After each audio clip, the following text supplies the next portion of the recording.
welcome to The Boys in the Iceberg, a podcast where we watch Avatar: The Last Airbender.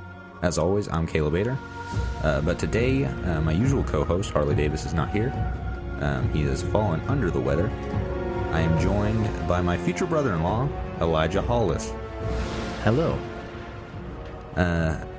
So Elijah's going to be filling in for Harley today, and we're still going to do basically the same thing that we're doing. Elijah, first off, why don't we start talking about your background with Avatar: The Last Airbender? I was a very small boy? A very small boy when this... Did your father take you into the city? A couple times. Okay. I watched this I loved this show when I was younger. Every time it was on, I would watch it. But yeah, I mean, it's still great. It still holds up today. Mm-hmm. I mean, you could go back and watch it. I mean, it's a great series nonetheless. I think we sort of had a similar relationship with the show because I never got to watch it when I was younger, like at home, because we didn't have cable or anything. So I would always go to my grandparents' house, and they would have Nickelodeon, and right. Every opportunity I could have, I would watch it. Yeah, and I remember I think we had Nickelodeon, but I found that I watched it more at my grandma and grandpa's than at any other time. Actually, I just remembered it. Our house was getting renovated, so we actually lived with my grandma and grandpa for 6 months. So that's why you have the memories of watching it at your grandparents' house. That's just what we did. Okay, now that we have the sort of backstory out of the way with you, it's a deep and rooted backstory. Just a rich vein of lore.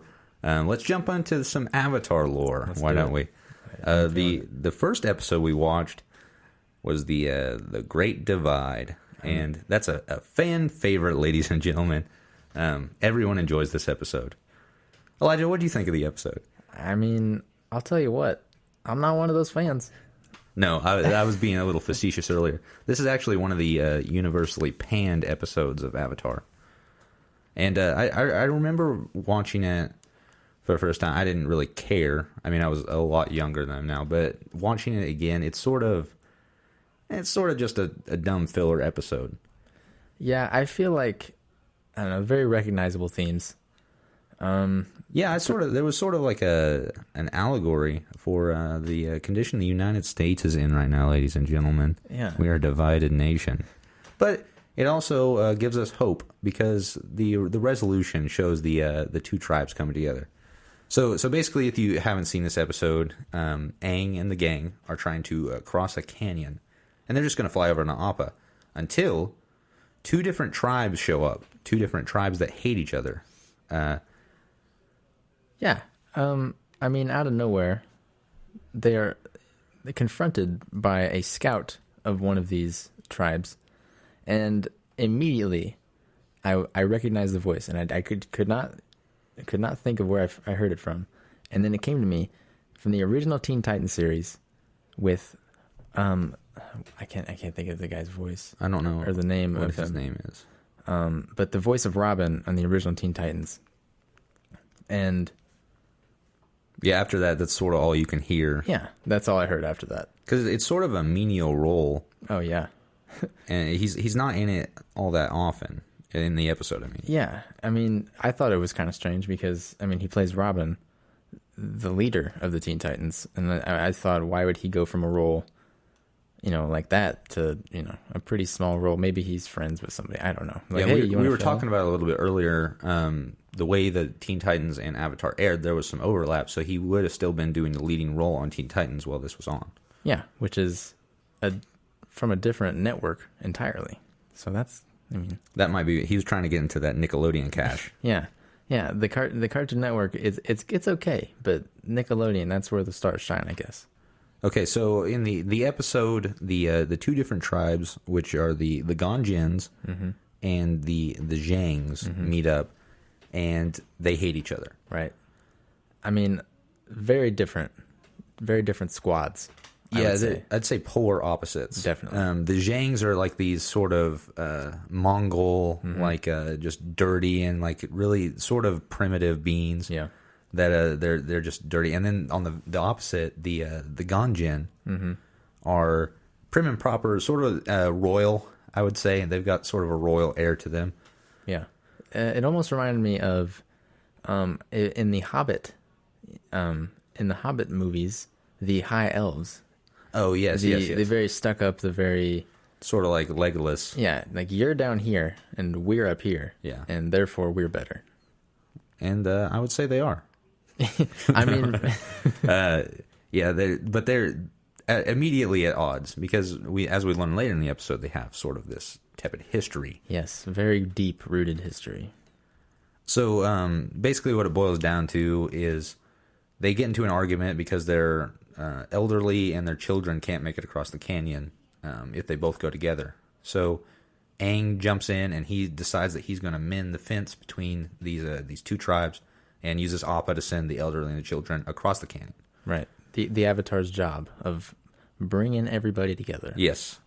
So he decides this, and then he says that he's going to go down with him, and then he takes Katara and Sokka, and they head down into the canyon, and the guide taking them is an earthbender. Yep. And he cautions them to not bring any food down to the canyon. No food, because it attracts monsters. These like spider canyon crawlers, as canyon they're called. crawlers. I don't know what sort of they looked insectly. Like yeah, they look like giant. I don't know if they had 6 or 8 legs, so I can't say arachnid. Yeah, but very similar. Yeah, they're sort of hairy, sort of what you think. Yeah. They're got a thorax and stuff, but yeah. And then they've got these weird on their snouts. They got like weird tubes coming out that look like breathing apparatus. I don't know what that's all about. I don't know. I don't know how to. Sort of a lot different than what we've seen with the creatures in the show so far, which are basically a mashup of 2 different types of regular animals. These are just like new. Yeah. I mean, usually you can be like, oh, that looks like, these 2 maybe, or this comes from here, but I don't even know how to. Yeah, these are a new beast entirely. Yeah. So after being cautioned about these beasts, the leader, the guide, takes them down into the canyon.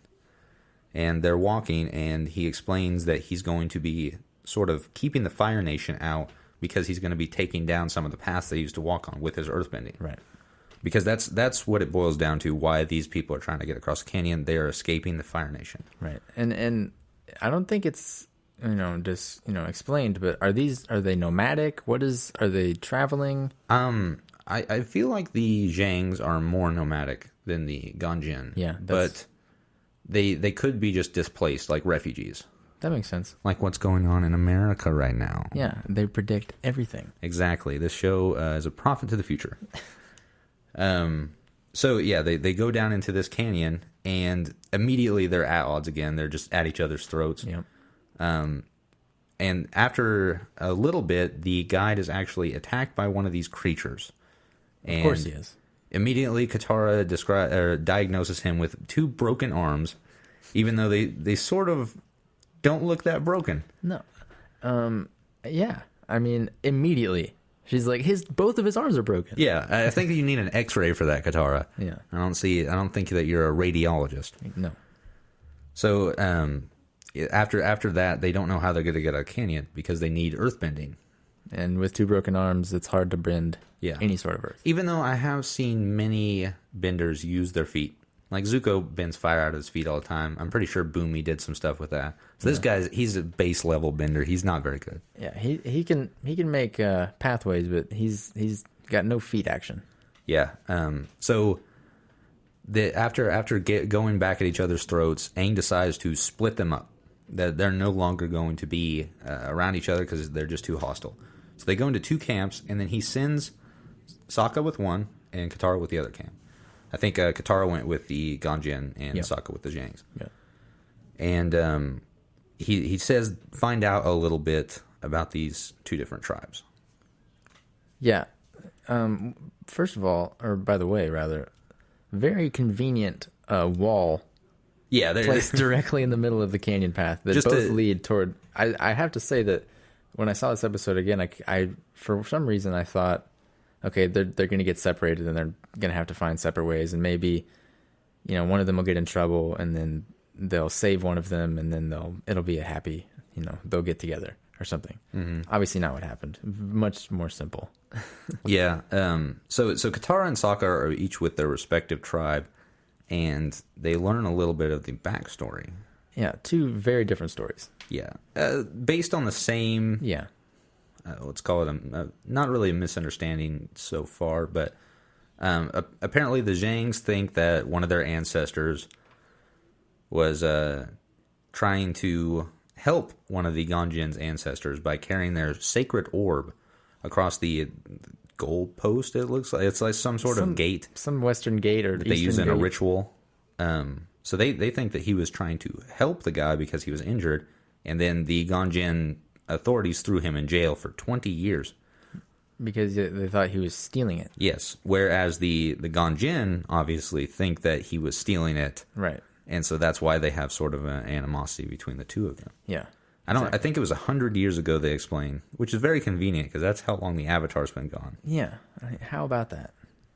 So at the same time, it's revealed that each tribe has smuggled in food. Yes. The basis for the reasoning for them doing so is because they figured the other tribe would smuggle in food. Yeah, and they thought, why should we go hungry? Because if they're going to bring food anyway, yeah, then there's no point in us not. And that was really the one rule that the guy had was, hey, don't bring food in here, or else I'm going to get attacked by these arachnid lizard things, and then we won't be able to get out of here. The only rule. Moving on a little bit, we find out all this different stuff, and then closer to the end of the episode, Aang tries to bring them together and says, hey, harsh words aren't going to do anything. You should just stop fighting. That's not what they take that to mean, though. They take it to mean, oh, yeah, we shouldn't speak. We should just kill each other right now. Yeah, I mean, obviously. Yeah, I mean, that's the only solution. Yeah, and then right on time, the arachna whatever monsters show up, and because of the food, I mean, not only... Yeah, it's laying on the ground at this point because they've been discovered by Aang, because Aang didn't know up until this point, but they drop all the food when they're about ready to fight. Yeah. Yeah, and now there's just a buffet laid out for these monsters. So it's feeding time. And now they've got, all these other people who maybe food too, if they play their cards. Yeah, they certainly look like it. Yeah, definitely. So Aang devises a plan with the food after evading for a little bit. I just want to say, first off, this is a dumb plan. The way they execute it would not work at all. Horrible plan. But Aang decides to grab the food and lure them by throwing food at them, and then taking these sacks of food, which, how did they hide, by the way? These enormous sacks. They had a whole bunch of food. They had like full things of meat. Aang brings up an egg custard, which I just want to point out. If you're going to be carrying around egg custard for any longer than hours, you're going to need to refrigerate that. That's going bad. Yeah, they're getting sick. Yeah. Rotten eggs. And they've been traveling for, overnight, right? Yeah. Yeah. And if refrigerators did not exist. No. Exactly. So Aang dumps out the food and then is distracting or attracting the monsters. And then as they get close and are distracted by the food, these, must be super dumb monsters. Oh, yeah, they're stupid. Super stupid. He basically uses the bags that were holding the food as muzzles, ties it around, and then now they're just gonna listen to him as he guides them. Now their mouths are shut. I think that he is up on one of the walls, and he's sort of goading them with the more food that he has in a bag. So all the monsters are trying to follow him. Oh, right. But still, there are people on their backs that they could eat, right? Yeah, it's flawed. It's pretty flawed. And another problem I had. So eventually, of course, it works, and they get up there and they're all safe. And then Aang airbends the food off the cliff, so all the canyon crawlers go out there. But the guide that was leading in, remember, 2 broken arms, somehow manages to hang on to one of these canyon crawlers as it's going vertically up the canyon, hundreds of feet. Yeah, because he's the only one, because he gets thrown off. Right. This whole episode, I think, is devoted to just beating this guy up, because he does not come out of it strong. Yeah, no, he hates his job by the end of it for sure. And then, so after that's all wrapped up and the stupid plan and everything, it works. The Ganjin and the Zhangs are still super mad at each other. Yeah. They sort of respect each other after this ordeal, but they still say they can't be friends. Right, and I think it's interesting how the writers bring in the theme that basically I don't know, the friend of my... Or the enemy of my enemy is my friend. Exactly. Because now they're like, okay, we want to kill each other, but we've got these things trying to kill both of us. So they have to band together in order to fight the greater evil, as it were. Right. I can't kill you if you're dead because I'm dead. So Aang, after hearing Wei Jin, which I don't remember, I think Wei Jin maybe have been the Gon Jin guy, and then Jin Wei. It's sort of hard to tell because they're the same name, just reversed. Flipped. I think, okay, so he hears the name Wei Jin and Jin Wei and says, hey, I knew those guys 100 years ago when I was 12 years old. Right. And they weren't actually like adults. They were 8 years old, and the whole thing was just a misunderstanding of a game that they played. Yeah. So basically everything that they had told in their own stories, like the Western Gate, Eastern Gate, and the sacred orb, they said was just a game, like soccer. Or it sort of looked like a soccer sort of game. Yeah, and the sacred orb was just an ordinary ball. And the jail was a penalty box, which I don't know what... Apparently, the explanation was he went out of bounds and got thrown into a penalty box, which I've never heard of a game that would do that for going out of bounds. And what other game is it 1v1? Yeah. Soccer. I guess they're 8 years old, and they had a panda ref. Yeah, a panda ref. That's ridiculous. Yeah, and so if he goes into the penalty box for going out of bounds, it's one person playing. Yeah, it doesn't make... I guess they just have to wait for 2 minutes? Yeah, I guess. And then they just... I don't know. Like the episode as a whole, it doesn't make much sense. No, definitely not. Okay, so after this, Aang is given this explanation to the two different tribes, and they sort of make up. And they say, hey, we're going to become one tribe now. Very quick. They're like, 100 years of just hate. And then... Yeah. They're just like, we're just going to put aside... not to mention all the actual differences they have in culture, and they're just going to integrate immediately. Yeah. But they're just going to do it right then, and that doesn't make any sense to me. And Aang, who's just like, hey, he even says, I know I look young, but I'm 112. They're like, oh, wow, that's crazy. Yeah, they sort of just take that at face value. I don't think that he's even mentioned that he's the Avatar at that point. No. So, yeah, they wrap that up, and then Aang, Katara, and Sokka go off, and Aang says, hey, I was making that all up. They actually have reason to be mad at each other. Yeah, it may have actually been a big deal. Yeah. But yeah, that's just about it for that episode as far as our thoughts. Why don't we get into a little bit of trivia? Okay, so the first piece of trivia right here is that the Great Divide, which is the giant canyon, most commonly refers to the Atlantic-Pacific Continental Divide, a mountainous ridge that separates the watersheds that drain the Atlantic and Pacific Oceans. But in the Avatar world, the Great Divide is opposite. It's a canyon, similar to the Grand Canyon. Right. Which I think that piece of trivia is wrong, because why would they name it after the Continental Divide if it's the opposite of that? Yeah. I think it's just a Grand Canyon sort of thing. Yeah. And they mentioned at the beginning it's the biggest, right? The biggest canyon. Yeah, because it's a large canyon. It's huge. I mean, bigger than I've ever seen. Yeah. Another piece of trivia, when the canyon's guide arms are broken by a canyon crawler, he states he can no longer bend. However, this is significantly different to other earthbending styles seen in later episodes.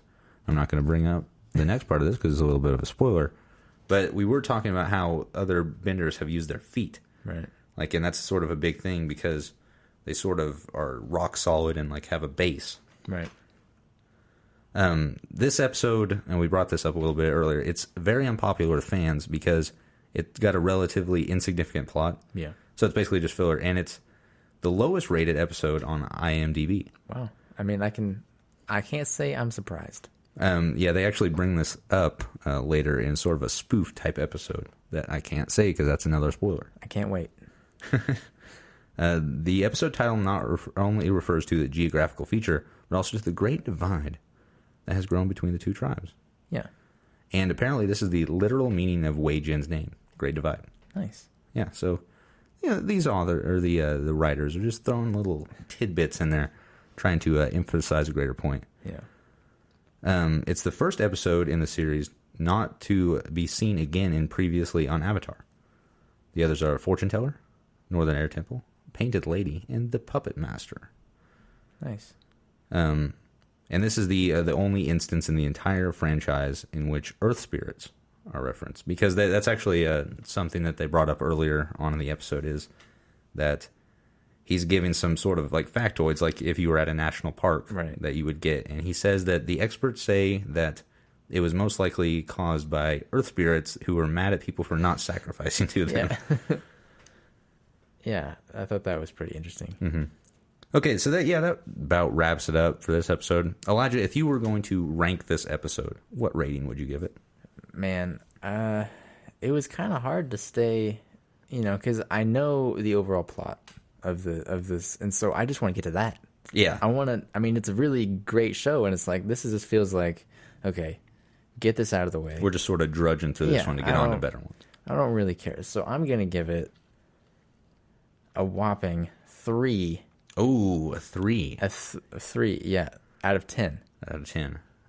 Yeah, for me personally, it's about the same thing. It's sort of there. I mean, any excuse, and I've said this before, any excuse to get into the world of Avatar, I'm there for. Yeah. But for me, this one is probably like a 4 egg custards out of 10. I was going to say 3 sacred orbs. 3 sacred, of course, that's a great rating scale. A sacred orb. Yeah. So that does it for this episode. Let's move on to the next one. Okay, for the second episode that we watched is an episode called The Storm. Right. And first, what were your initial thoughts of this? From the get-go, I was like, okay, this is going to be a good episode. Yeah, because this is a really lore-heavy episode. We get a lot of backstory on both Zuko and Aang. Also, very refreshing from the last episode. Yeah. I was like, okay, I'm going to like this one for sure. Yeah, because it starts off, and Aang wakes up, in air quotes, he's riding Appa, and he's approaching these giant clouds, and Katara and Sokka are both by him. Katara's riding a giant Momo. Yeah. A large Momo. And Sokka is flying on Aang's stick. Yeah, his staff, I guess? Yeah. Not really. But... the wing staff. Mm-hmm. I don't know what they call it. But, so, and they're both saying, we need you, Aang. Yeah. We need you. And then Monk Gyatso comes down in spirit form and says, I need you, Aang. I need you. And then he flies into the storm, and Katara and Sokka are gone, and Monk Gyatso's not there anymore. Yeah, and he even asked him, didn't he say, why did you disappear? Yeah, and it's sort of laying it on heavy, like, what are you doing? Yeah. So then, he wakes up, and he's a little bit freaked out. Yeah. Over that. Yeah, if I had that dream, I'd be freaking out. Yeah, and I think he sort of tells them about the dream, but they're like, it doesn't really mean anything. Yeah. And so then they realize that they don't have any food. Yeah. They got to go to the market and pick up some fish or something. Yeah. And this is when Katara's talking to the melon lady, right?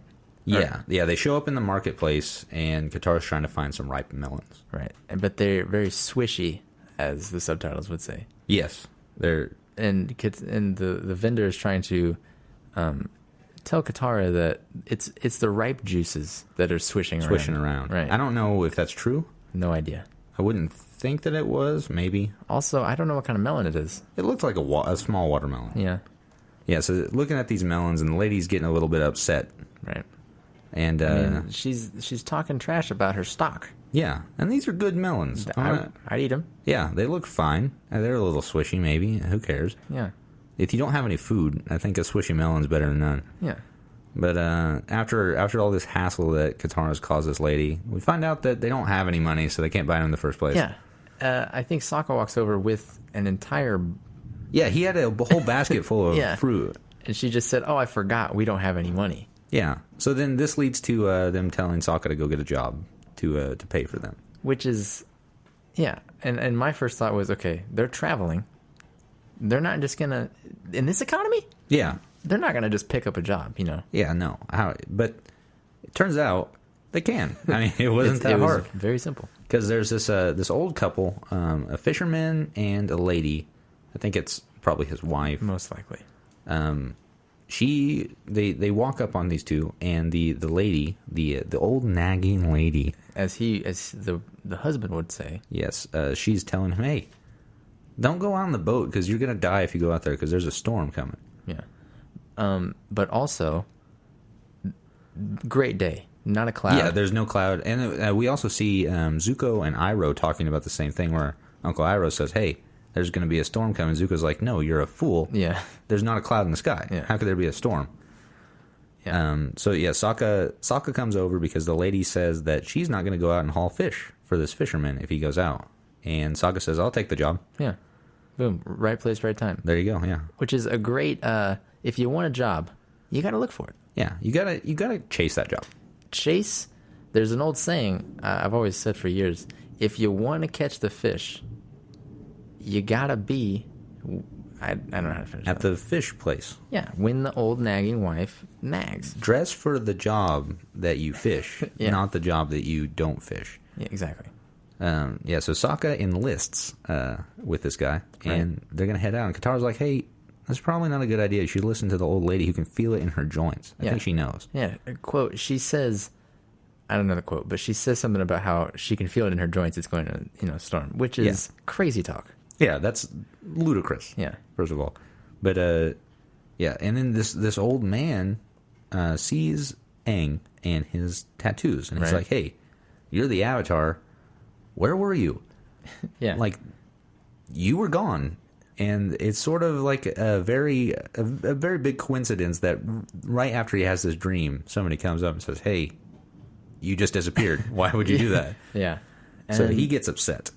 And, in previous episodes, if he's ever spotted, did they ever just say, hey, where you been? Not really. I think this is the first time it's brought up. That's what I was Before thinking. they're like, whoa, the Avatar? Yeah. Oh, sweet. Yeah. You're going to defeat the Fire Lord. Yeah. And now this guy is older, so maybe, he's... Yeah. But- Is he 100 years old? Man, I don't know. I mean, He's in great shape if he Yeah. is.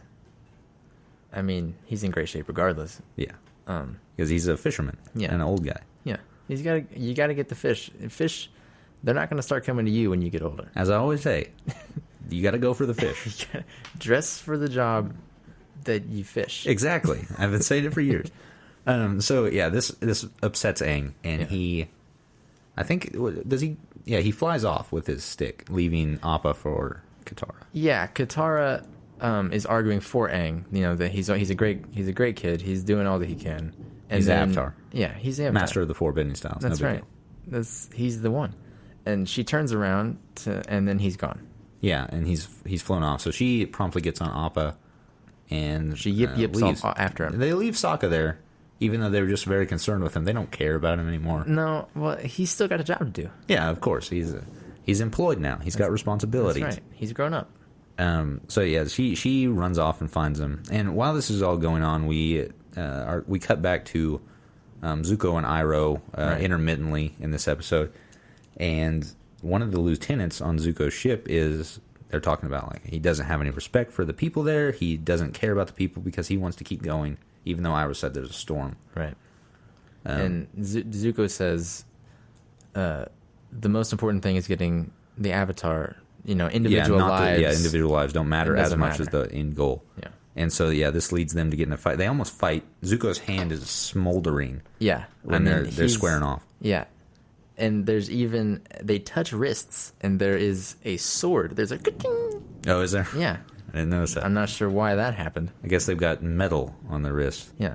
But yeah, we get this story with Zuko and Iroh.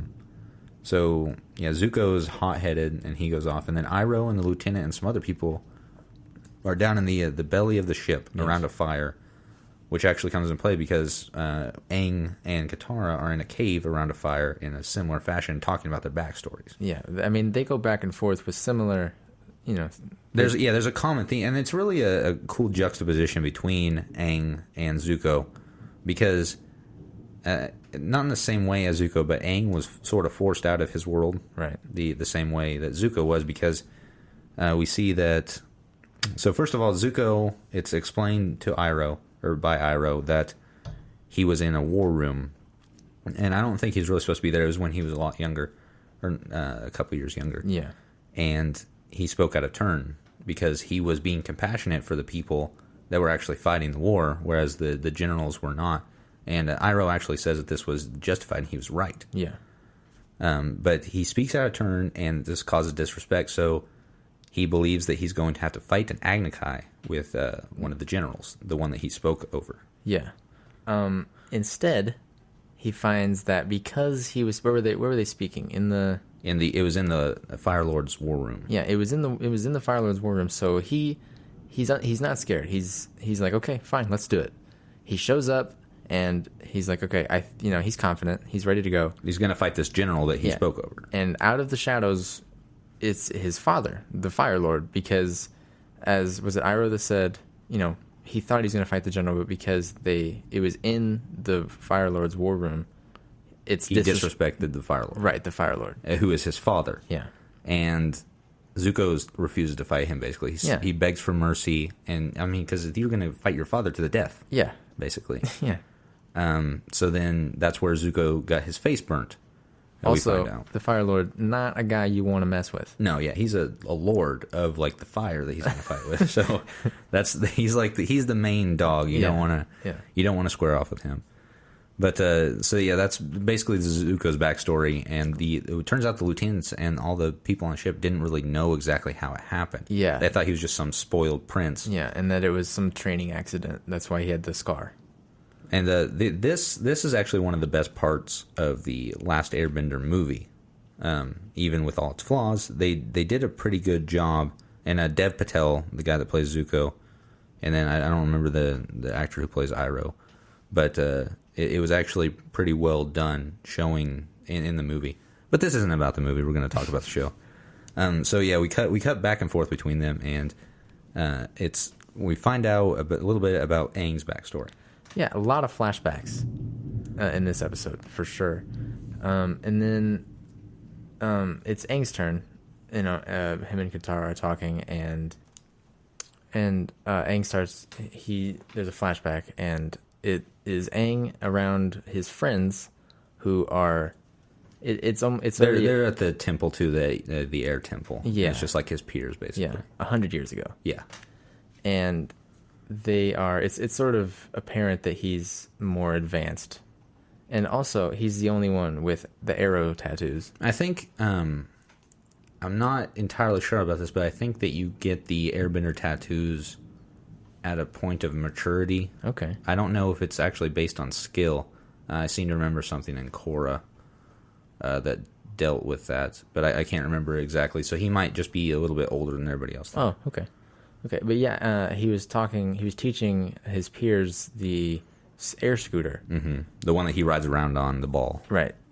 And someone asked him, how did you learn this? And he's like, I just made it. Yeah. And they're like, oh, wow, you're so cool.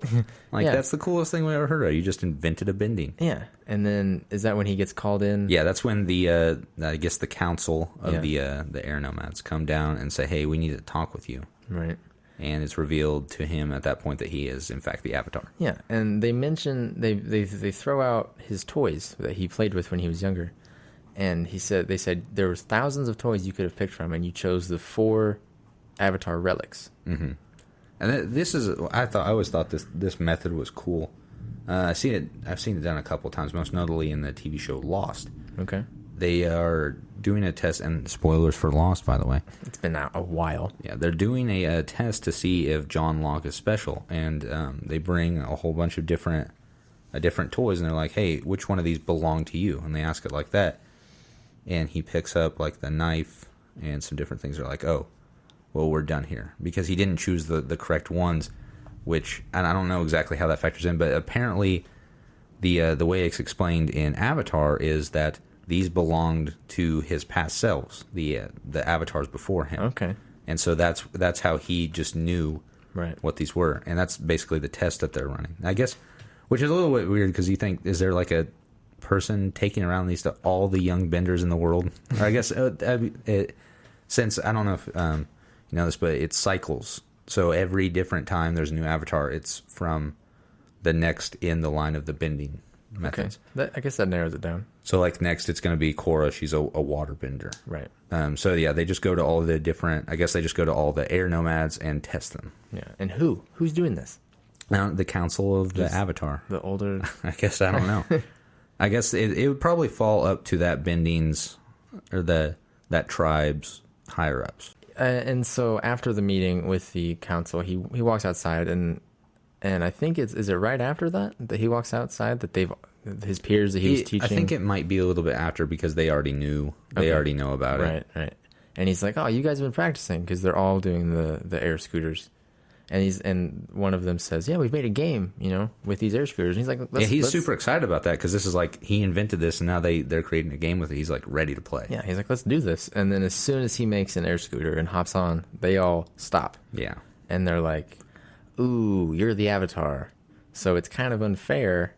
Whoever's on your team is going to win." Mm-hmm. And so he's like, "Oh, okay." And then he's super sad. It's a touching moment. Yeah, you're like, man, that sucks. Basically, he's not a kid anymore. No, it's over. And then this kind of starts I don't know if I want to, do this. I didn't get to choose, And what I was thinking about after they sort of said, "Hey, go away. We don't want to play with you." They motion, okay, who wants to have this kid on a team? And it's like it's like a pig pen. Yeah. From Peanuts, and he's like this real dirty, and he's probably a little bit stupid because he goes like, yeah. And why don't they just put Aang on his team? Yeah, it sort of even it out. I mean, these kids, it seems pretty ruthless. Yeah, he's not even. You think these are supposed to be like the enlightened of the all the bendings? They're like the Eastern religion, sort of. We found the plane of enlightenment. But then these kids are making fun of this dirty kid. Not including him at all. He's in the corner. Maybe he's poor. By himself. He's super dirty. Yeah. There's flies buzzing around. He does seem happy, though. He does seem happy. But it's almost like, hey, Aang, why aren't you helping this kid out? Yeah, that's ridiculous. I don't know. It was. So I think this is the point that after that, Aang has stopped sort of hanging out with the kids because they don't really want him around anymore. Right. And he's spending a lot of time with Monk Gyatso, which is like his father figure. Yeah. And he's playing games with that and then shows him having fun. But one of the other guys doesn't like this. He thinks that Aang should be doing avatar duties instead of being a kid. Yeah. And also this guy, this is a famous voice. Yeah, it's instantly recognized. It sort of takes you out of it a little bit because I think he's... what was he in Mulan? I'm not sure his exact role, but he was in Mulan. He played I think it was assistant or something to one of the generals. He's very naggy he's annoying. He's one of the main characters. Yeah. Or maybe even to the emperor. I'm not sure. He was a pretty higher up, I thought. I always described it as sort of like generic Asian voice. That's just what you think of. Yeah, as soon as you hear it. And so, Gyatso, is that you pronounce his name? I think, Gyatso. Gyatso. Like this other council member who thinks that Aang should be working on, less fun, less activities, more avatar, more, hey, get ready for maybe, impending doom, but he's 12. Yeah, he's 12 years old. He's a kid. He's still a kid. Yeah. Nonetheless, they are telling Gyatso, whatever, No, it's not whatever. I know. It's a very important point that you get the pronunciation of his name right. Is it Gyatso? I think it's Gyatso. I want to say it right, but I don't know. But they're talking to him and basically, no more games. You got to get serious. And Aang overhears this. Or actually what they say is... They're going to send him... You can't hang out with them anymore. Yeah, they're going to actually ship Aang off to another air temple. No hanging with Aang. They know that he's fond of him. That's what I always say. Yeah, always.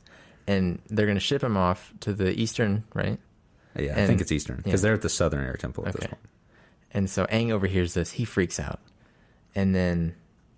In the greatest leap of logic, he does not want to be taken from Gyatso, so he leaves. Yeah. He even says, so he left a note for Gyatso.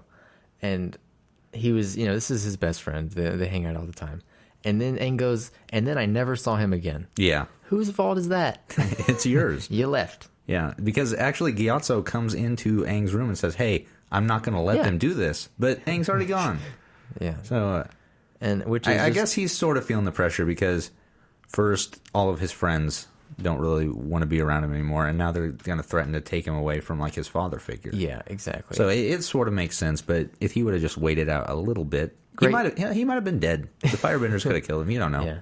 Great life lesson though. When you're 12, you think you know what's up.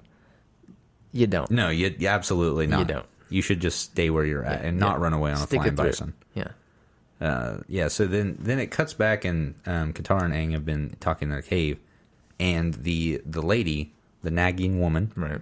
runs in and says, "Hey, the storm's out there. You gotta go save my husband." Okay, so they gear up, and I think Aang's a little bit hesitant because of like the storm and everything that he saw in his dream. But he recognizes that Sokka's out there, and he has to go save them. Yeah. So they all get. I don't know if the lady goes with them, but Aang and Katara get on Appa and fly out. Yeah. The nagging woman's joints were correct. Yes, of course. Big storm. I mean, as you know, old bones. They creak. They I creak, guess. and the crazier the weather, they're creaking up a storm. Yeah, and this is very crazy weather because it's basically a Category 5 hurricane. Yeah, it's that big. came on in a couple hours. Yeah. And yeah, so they get on Appa and they head out to the ship and they find them. And at this point, the storm is hitting Zuko's ship also, and they're having a little bit of trouble there. Yeah. And so they find the ship and it's about ready to turn over. They swoop down, they get him, and everything's great until the wave comes up and hits Appa. Enormous wave. Yeah, and knocks them down underwater. Yeah. And Aang at this point goes into the Avatar state, not unlike he did when he ran away. Yes. So when he ran away, and he was caught underwater with Appa, and to save him, and it was to save him, right? And Appa, he enters the Avatar state, and then the iceberg. Yeah, he forms around him. 100 years ago, that's what happened. And then he said, and then I woke up to you and Sokka talking to Katara.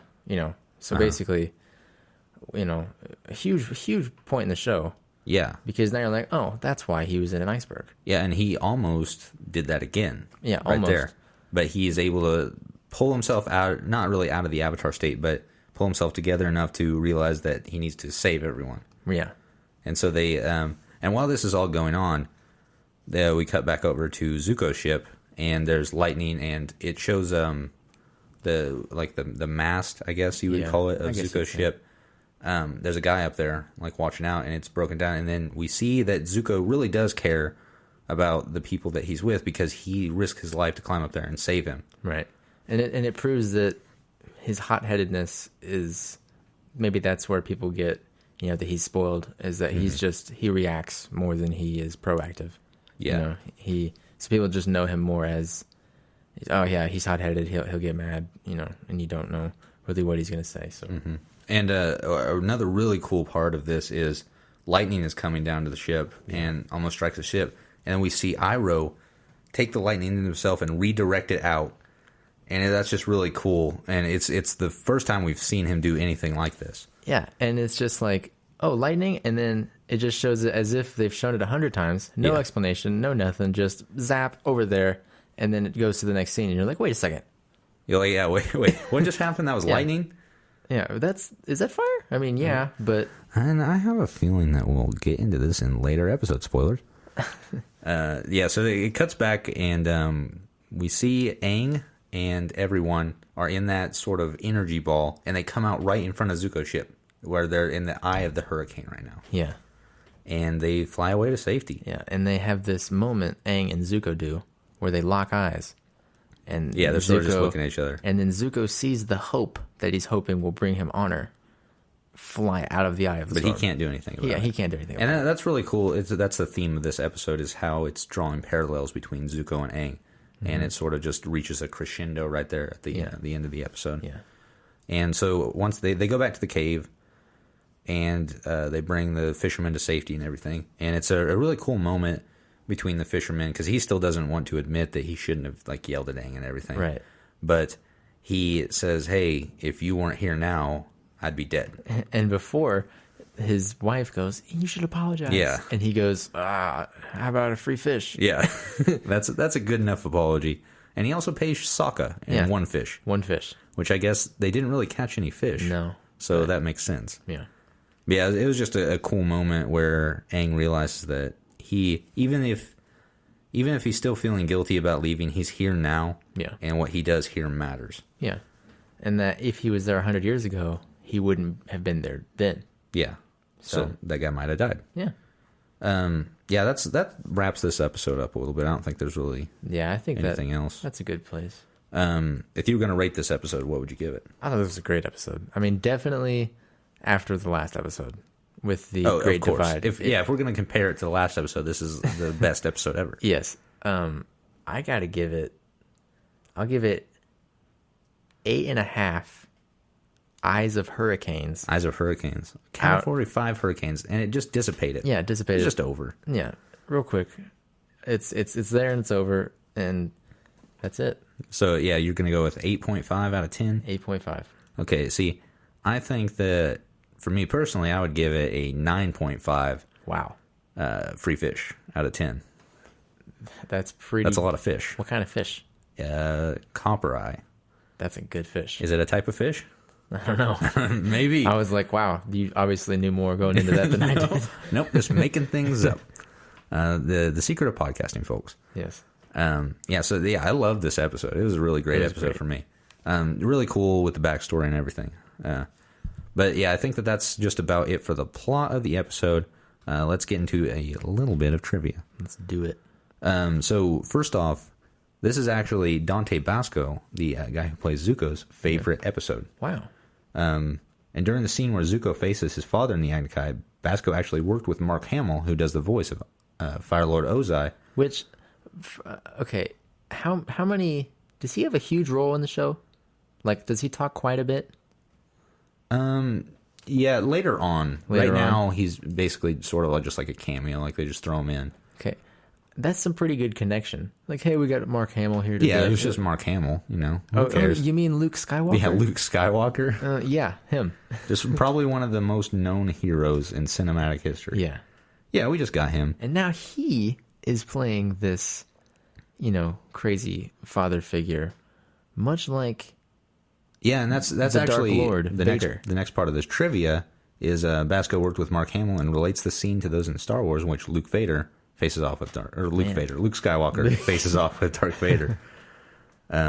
Very interesting. Yeah, so it's pretty cool. And if you got to work with Mark Hamill, yeah, that's crazy. That's crazy. I put that in my portfolio, my resume. Oh, it's definitely in his resume. Yeah, worked with Mark Hamill. Luke Skywalker. Taught me everything I know. Yeah. This is actually Michael Dante DiMartino, one of the writers of the show, third favorite episode because of how the story goes both deep into Aang's and Zuko's past. Yes. Actually, Zuko is seen crying for the first time in this episode. Wow. We've seen him laugh twice. And that's all he does. He's opening up, folks. Yeah, a little bit. We're getting to see the softer side of Zuko, not just the honor-obsessed character. That scar has a soft spot. Oh, yeah. That's weird. And he's crying. On it. When the gang and the fishermen are struggling in the storm, a strange white blob flashes on in the background. What is that? What? That's all it says. I have no clue what else that means. Literally, someone answer. What is that? Is it just like an error? It's not in the goofs part. It's in the trivia. So maybe we'll figure out what that means later. I don't know. When Aang asks Gyatso if the council might have made a mistake when they said he was the Avatar, Gyatso says the only mistake they made was telling you before you turned 16. So I think that what happens with the Avatar is they are told when they turn 16 regularly, but they were having problems with the Fire Nation. They wanted to sort of expedite the process. Okay. Which sort of led to the genocide of the air nomads. Yeah, because that's kind of like, hey, how about we wait till they're 16 so they kind of grasp it better? Yeah, and don't run away and like hide for 100 years. Yeah. So, whoops. Yeah, small problem. Small problem. 100-year encapsulation in ice. Conclusion. This is the first time Aang goes into the Avatar state twice in the same episode. Once in the cave, where he just briefly goes into the Avatar episode. And I think they sort of alluded to him firebending a little bit. Because he goes in the Avatar state and he airbends a little bit. But then Katara says the weirdest line, "Oh, hot coals."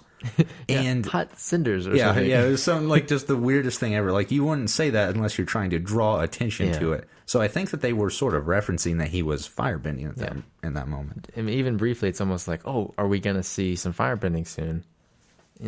Yeah. So yeah, he goes into the state twice. So for just a little bit, and then in the air pocket around Appa later in the episode.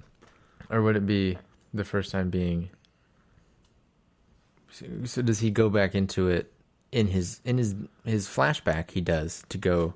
I don't think it shows him going down into the water. I don't think it shows him going into the Avatar state. Okay. At that point, it shows like just right before that. Okay, gotcha. The title of the episode, "The Storm," is one of many titles that have multiple meanings. This one has at least 3. It refers to the actual storm in which the characters get caught, the reason for Aang's stormy feelings of guilt and shame, and Zuko's stormy history of how and why he was banished. Just a little bit of just a deeper meaning that these writers love to throw in there. Yeah, I mean, writers, they love to throw it in there any chance they get. I always say that. I mean, we have many sayings. Yes. When Sokka wakes up from his dream early in the episode, he says, "Momo could talk. You said some very unkind things." It's referenced later when Momo talks and says oh, that's a spoiler. Sorry about that. It's okay.